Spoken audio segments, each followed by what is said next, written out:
when you really sit with it and you allow it, and I know you know this because you're in it, but for a lot of people, most people are even afraid of grief.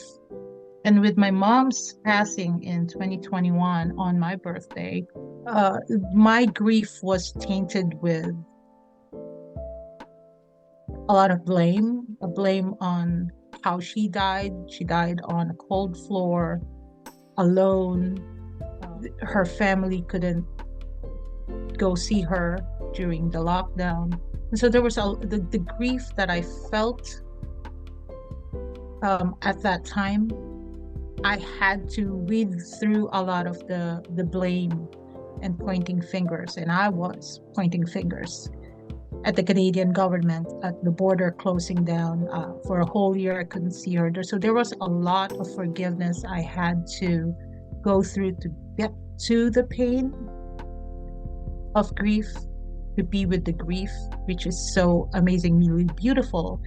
And the only reason I got to experience that kind of pure grief that opens up the heart and soul is when my Charlie, my dog of 14 years, passed away.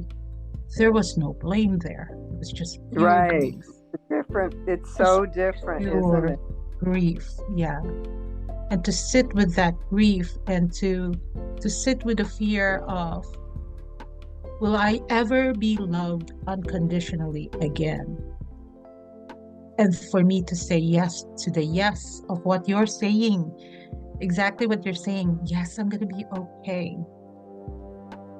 And that love becomes eternal. That love becomes a part of you, and that love becomes the legacy that you're leaving behind for everyone to have a glimpse on, and have hope for a better way of connecting with themselves and eventually to soul power.